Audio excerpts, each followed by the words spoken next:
Yo les gens, j'espère que vous allez bien, je vous retrouve aujourd'hui pour une nouvelle vidéo sur Forza Horizon 5 et on part ensemble aujourd'hui pour un nouvel épisode du Top Gear Equinox avec ce coup-ci la Ferrari 488 en version Challenge, voiture qui fait partie des DLC de Forza Horizon 5, les DLC payants, elle est dans le Car Pass, disponible depuis le 24 mars 2022 et c'est donc une Ferrari 488 retravaillée en mode piste, voilà tout simplement, donc avec le i3 Litre 9 qui fait 670 chevaux, pour une voiture qui fait 1400 kg, alors en vrai elle est un petit peu plus légère que ça, sur le site officiel de Ferrari en tout cas ils sortent 1340 kg, mais sur le jeu elle en fait 1450, donc je suppose que cette voiture là sur le jeu elle est considérée comme étant pleine, donc avec essence et tous les fluides, donc peut-être voilà un peu plus de 1400 kg, sachant que je crois que sur ces bagnoles là le réservoir est quand même assez fat pour pouvoir faire des bornes, hein, vu que ça consomme quand même pas mal.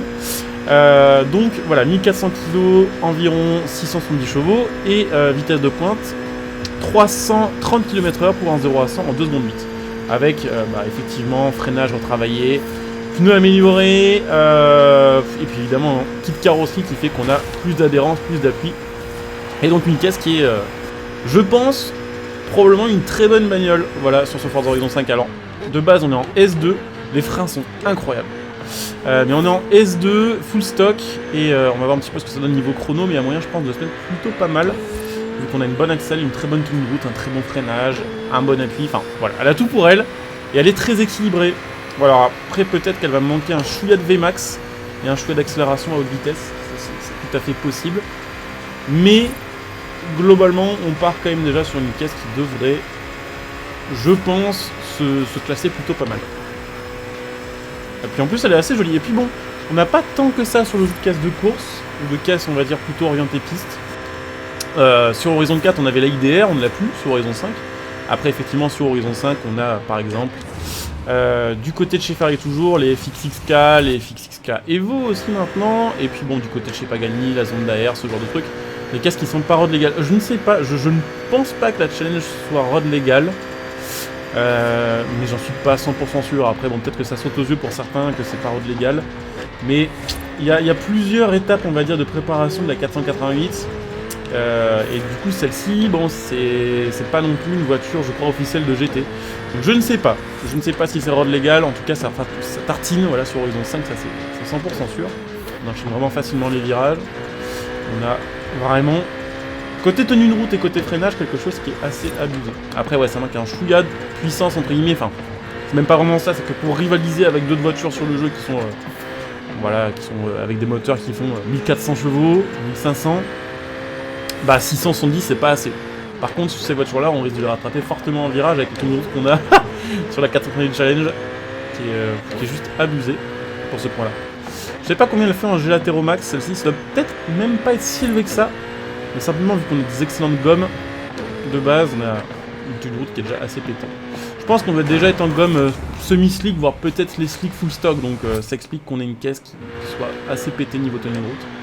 Si on arrive à garder la même tenue de route, avec juste un moteur amélioré, ça devrait bombarder.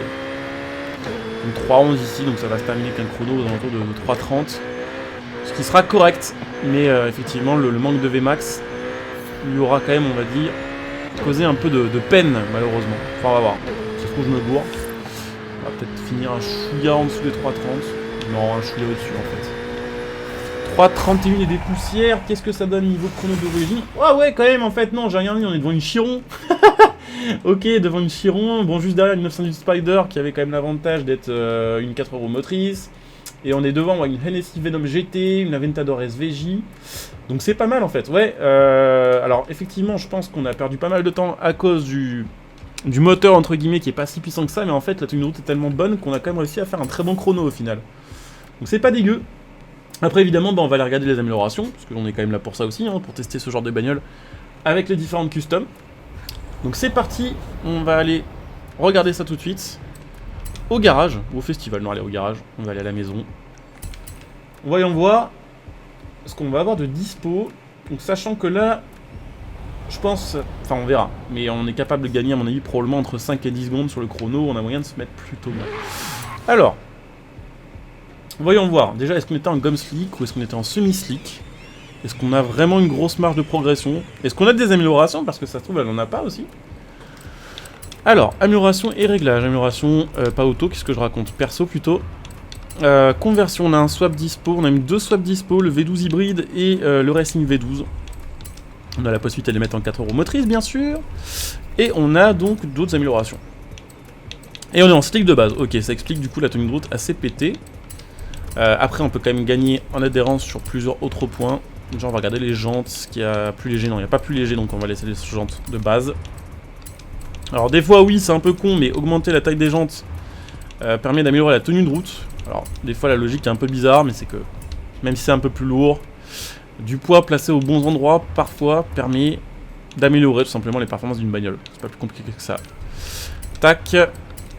918, on n'a pas gagné trop d'indice perf pour l'instant. Après, c'est surtout le moteur, je pense, qui va faire grimper le truc. Ah, petite réduction de poids, ça fait toujours plaisir aussi. Et c'est parti du coup pour les grosses améliorations. Qu'est-ce que ça va sortir en puissance, ça? Est-ce qu'on va être près des 1000 chevaux, vous pensez? Il y a peut-être moyen. Hein. Il y a peut-être moyen. 974, 975, et avec le biturbal, on est à 955 chevaux. Donc, ouais, 300 chevaux de plus que tout à l'heure. On est passé à 2,5 en jeu latéraux. Ouais, il y a moyen de gagner plus que 10 secondes, en fait. On va juste regarder vite fait les petits réglages. Alors, on n'aura toujours pas une top VMAX, hein, 370. Bon, c'est beaucoup, mais c'est pas non plus incroyable par rapport à d'autres bagnoles. Je regarde un petit peu les différents trucs. Ah ok, donc après il y a effectivement l'aéro avec lequel on peut jouer. Peut-être qu'effectivement pour le coup elle a largement suffisamment d'aéro, hein, et qu'on peut peut-être se contenter d'augmenter un peu la VMAX. Qu'est-ce que ça pourrait donner? 20 km/h de gagné et toujours plus de 2 en jets latéraux à 200 km/h. Clairement ça doit faire toujours le taf, et je pense que là on aura une caisse un peu plus équilibrée côté vitesse tout simplement. Donc c'est parti, on se refait le circuit.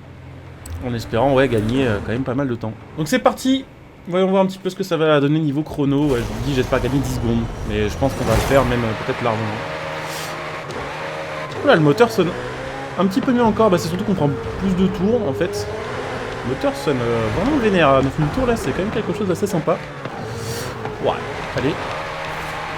Très énervé maintenant. Bon, alors après, la puissance, va falloir apprendre à la gérer. Parce que c'est une Pro Plus, c'est évidemment pas une 4 €, donc... Enfin une 4 € motrice plutôt, parce que 4 € ça les a. Il va falloir un petit peu s'entraîner avec, ouais. C'est un peu plus joueur, mais je pense qu'on a toujours une très bonne tenue de route. Bon, on a beaucoup plus de patates là, ça fait plaisir.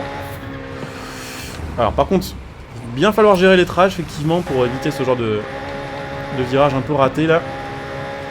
Ouais, elle tient super bien le pavé, ouais. Effectivement, les stats sont pas survendus pour une fois, ils sont pas trop surestimés là, c'est une bonne bagnole. C'est une très bonne bagnole, après hâte de voir ce que ça va donner niveau chrono final. Hop, là on freine un petit peu tard, mais ça passe quand même vu que le freinage est juste incroyable sur cette voiture. Ouais, on va se mettre bien, on va se mettre très bien. Après, à mon avis elle sera quand même pas méta, elle sera pas top play, mais juste pour le kiff perso, on va quand même faire, il y a moyen, un très bon chrono. Hop là. Ça va, j'ai rattrapé le truc. Bah, en fait, limite ce virage, vaut mieux plonger plus tard en fait. Hein. Genre, on est un peu plus rapide au final, enfin, ça doit se valoir. Mais ouais, le freinage, j'ai cru qu'on allait taper, mais en fait, on a quand même un super bon freinage. Le seul truc qui a fait qu'on a perdu un peu, c'est que j'ai trop freiné en fait, et vu que je joue sans ABS, ça a un peu bloqué les roues, donc on a dû faire genre 3-4 mètres. Où on n'a pas vraiment ralenti la bagnole de manière efficace, du coup, bon, forcément, sur ce genre de virage, ça se voit un peu. Et ouais, on va taper quasi 400 quand même au final, en 380 km/h. On pourrait certainement choper un chouïa plus selon le réglage. Et puis après, évidemment, avec les améliorations qui viendront après, on testera évidemment avec un swap, tout ça. Il y aura probablement encore moyen de gagner. Hein. En VMAX, c'est quasi sûr. Elle tartine, c'est chouette à conduire parce qu'en plus le son est cool. Puis on a envie de prendre des tours avec ça. Genre, on a envie d'être à plus de 8000 tours. On a vraiment envie d'aller chercher les derniers tours minutes. C'est assez kiffant du coup à rouler. Hop là. Puis on arrive sur la section normalement où on devrait pouvoir gagner du temps sur les autres bagnoles. Oula, j'ai fait un peu de la merde. J'ai accéléré un peu fort et du coup ouais, on a un petit peu glissé. On n'a pas pris l'angle que je voulais prendre. Ouais. Ça c'est un peu plus dur à conduire que full stop, clairement. À cause des 1000 chevaux sur le roue arrière. Mais ça va, elle reste très stable quand même, j'ai envie de dire. Il y a des caisses qu'on a testées avec 1000 chevaux ou même des fois un peu moins de puissance qui jusqu'à 200 km/h étaient, on va dire, pas capables de reprendre un grip correct.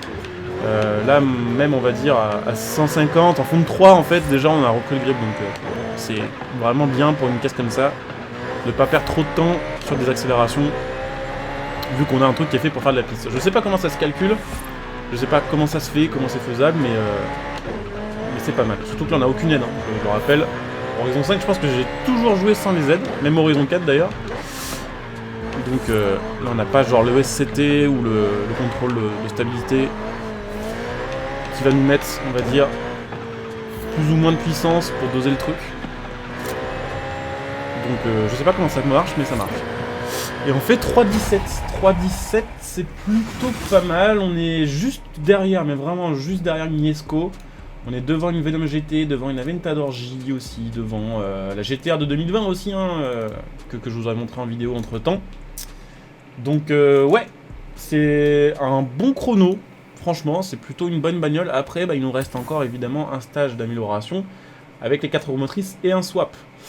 Et là, attention parce que on va être probablement capable encore de gagner, allez, peut-être encore 7 ou 8 secondes, peut-être pas 10. Parce que bon, à moins d'avoir vraiment, on va dire, un swap qui permet de choper de 440 km/h, ça me paraît compliqué, mais il y a moyen de gagner, je pense, entre 5 et 7 secondes. Et donc de se mettre vraiment bien dans le classement en fait. Donc c'est parti. On va aller regarder maintenant les autres swaps, enfin les autres grosses améliorations, plutôt c'est ce que je voulais dire. On va les mettre en 4 roues motrices. Effectivement, la méta sur le jeu fait que les gens de toute façon roulent en 4 roues motrices. Donc tant qu'à faire, autant le faire bien. Amélioration perso, conversion. Et donc, on a dit quoi? On va regarder les swaps après déjà, on va les mettre en 4 roues. On va perdre un petit peu d'indispert parce que la voiture va être plus lourde, alors ça c'est assez marrant. Mais par contre, ça nous met 4 stats à 10 quand même. Tenue de route, accélération. Ah ouais, j'avais pas vu en fait. Freinage, départ arrêté, accélération et tenue de route à 10. Ouais, c'est pas mal.